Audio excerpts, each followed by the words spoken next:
السلام عليكم ورحمة الله وبركاته. أكم تنجرتو فيا ويا بولي بولتني كان نغان نبول نغان نولچو بغا جراتني إيغا دعوتو تافي هردفتون كينيا بغا جراتني شير سبسكرايب لايك غودون دغتنا بغا جراتني harramo waan addaatiin qabadhee dhufe oggan kana dhageenu mallee rifadhe rabbi rifuu jalaas nu abaasu rakkoo jalaa nu abaasu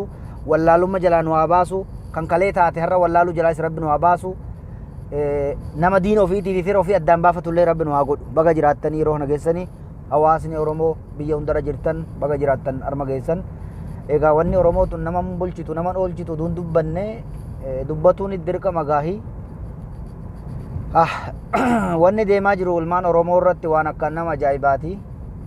yoon dubbanna jenneen yoon dubbanna jenneen doonaa yoon dhiifna jenneen doonaa jette jaartiin takka aduunaan maasaa ishii yeroo hedduu sheenaayi agartee numa himatti dadhabdeetti sodaatteetis yoo dubbanne hin doonaa yoo dhiifnes hin doonaa jette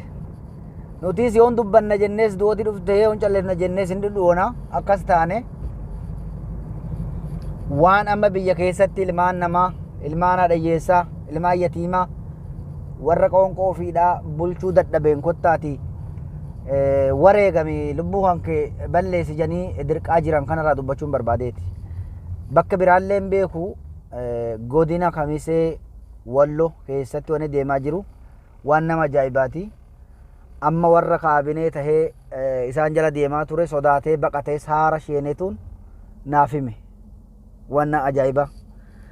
birri kuma jaajaa nuuf kennanii kuma jaajaa isiniif kennina janii kuma jaajaa nama kennanii ja kuma jaasanni fudhatta maal gootoo jette sihittiin kennanii warra keessaniif kennama jassi kennameetti sirraa fuudhama ati gaa birrichi kana warraa kennamu akka ta'u wallahu alam saniin baadatti kuma jaha baatitti yoo deemtee achiin haftes yoo garagaltes ni garagalama yedduma kana garagaltes dietee kana raatimni kan kee baatitti kuma jaja sii kennama umrii kan kee akkasuma hunjaniiti dirqamanii ummanni deemu jira angaraan naangoone diina kaleessa wallolaanii ture liyyuu hayilii sin ajaja liyyuu hayilii jala bultan nuun jennaanan ani lakki jara kana wajjin hin du'u yookiin ammoo jarri kun na ajajee kaleessa isaan reebaan ture kaleessa isaan arrabsaan ture har'a isaanii wajjin akkamiin hirmaadha jeetan saara sheenee je amma qeesin jiru baqadhee saaraan jira yaa biyyaa bahu dubbiin dhaabbannaan jiraatu tana malee innis hin deemu akkaan magaalatti illee dhiyaadduun illee hin qabu jee ammaan isa dubbise waan nama ajaa'ibugaa ilmi namaa tokko kuma jahan lubbuu isaa gurguree diina keessa dhaqee du'uudhaaf deemuun manguddoota dargaggeessa wanni namuma haa ta'uti miiluma lamaa qabaatu kuma jaha fudhannaan koruma jan waan nama ajaa'iba kanaafuu ilmaan Oromoodhaa bakka jirtanii lubbuu teessan kuma jahatti miti kuma jahatamii miti miliyoona jahatamittuun gurgurina lubbuu teessan lubbuun lammatan dhalattu lubbuun lammatan argamtu ammoo lubbuu teessan irraa baha garuu maqaanu xureessitanii maqaanu balleessitan diina kaleessa liyyuu hayiliin ilaa dhuftee jechaa qubatti laataa turtan diina kaleessa isin ajjeesaa ture diina kaleessa kaara qorii keessatti mucaa baatii 5 qalee ture diina keessan ijoollee mana haakimaa shawaroobii madoottee dhatte achitti lafatti akka bineessatti akka bofatti amaaraa altanassaa mjikattanassaa janii janaazarratti dhaadansan osoo biyettanii isin har'a warri deemtan diina ilmaan Oromoo walii galaa taatanii mul'atuun keessan shakkin jiru isin jireenya keessaan seenaa taaneeti kuma jaganaa nyaanna jettanii birriin jaa'u isinitti haraam taati yoo rabbi jeesha Allah dhiiga Oromoo irra jettanii dhiiga Oromootiin daldaltanii dhiiga Oromootiin maal jennaree wanni jennu hin jiru kan biyya keessan dhufe biyya keessan irraa daangaa keessan eeggatu yoo kanan ta'in wanni isin kaleessa arrafamtanii qabeenyi keessan gubatee kaleessa arrafamtanii lubbuun teessan baddee kaleessa arrafamtanii qaamni keessan irratee diinaan har'a ammoo hoggaa diinaaf diina lolla jettanii eenyutu isiniif diina eenyutu isiniif fira kanaafuu nuti waan ofiiti inni deemes dhiiga keenya wallaalaas ta'u ganaa gaddi biyya keenyatti kan galu yatiim isaanu keessatti kanaa kan guddatu biyyattiin hoggaa nami lamaarraa irrate nurraa irrate jechuu rakkoo kaleessa nutti deebite sun ammaa jarri qawwee dha'utti jira jechuu caffaa aanaartummaa fursee karaa caffaa masnoo kanaan amaarri qawwee halkanii guyyaa tumtii jan maali jee ummanni salfaa eeggatu jira warri ijoollee Suudi Arabiyaa irraa galeetuun dubbii fedhee qabuutu jira maal goonaa janiiti yaada akkasii hawaasaaf laataa jiranii jedhan. Gama tokkoon firaa kottaan wajjin du'a jechaati diinni keenya immoo nu keessuma taa'ee qawweedha sin barbaannaa yoo dhiira taatan jechaa nu agarsiisaa jechuudha. Kanaafuu uummanni Oromoodha waliigala bakka jirtan waan kana waliif dhaamaa silaa inni darbe ammaas wiliidha jennu akkaan dhaga'utti gurbaan na himetti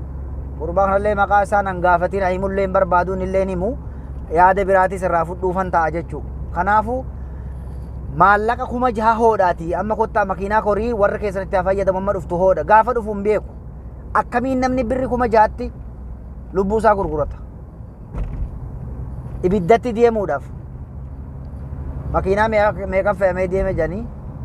waan ajaa'ibaati. Abbaan qabeenyaatis dirqama makiinaa isaa fuudhee achi sheenaa amma makiinaan tokko kan deeme aansin ajaa'iba isuusiin tokko akkuma deemeeni odumas hin deebihin ogga qawween dhukkaate qawwee makiina isuusitti dhiisee achumaan baafate jedhan makiinaa wajjin nagalabbatan jee daal makiinaan sunis gaa abbaa malee hafe jechuudha. Inni abbaa qabeenya illee hin qabame gaa inni dirqama turre jira yoo dide immoo makiinatti irraa fudhatanii yoo fedhanii nu hidhanii haa ta'uuti ni dirqame.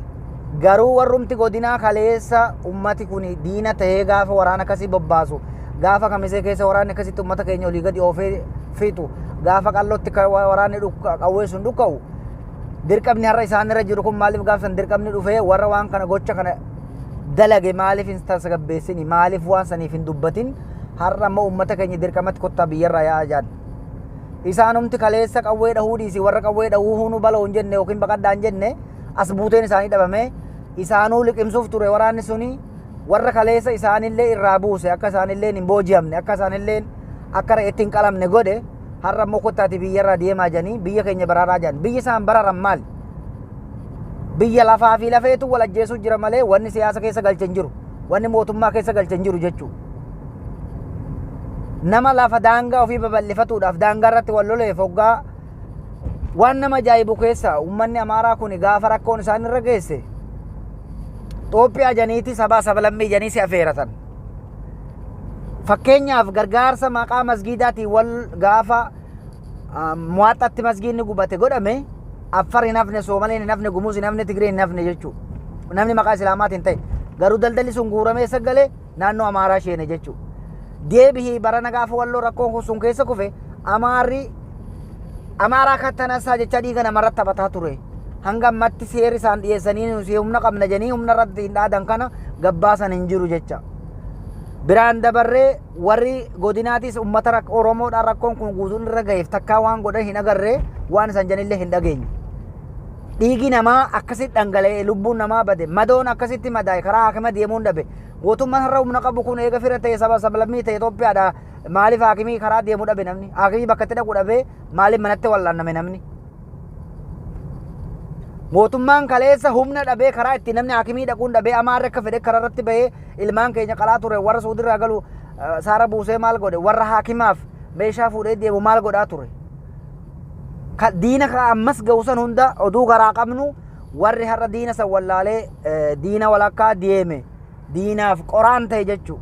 gamanni ibiddaa yedduun isa qoraan godhatanii irratti dalaguuf deeman kan ni deebi'e jala liyyuu waliin madaa qaba warra walloorraa nama afaan Oromoo walloo dubbatu wilii mataa adda facaasa jechuusa duuba dhaabbatee Tigreen achi dhootti inni sirmaa dhahaa kwaasii ta'uuf deema jechuu maaltu kwaasii nama godhe diina jeddutti Tigreeniin nuuf diina Amaariinis nuuf diina. Oromoon kana wallaalee wareega kaffaluudhaaf dhama'ee Oromoo miti.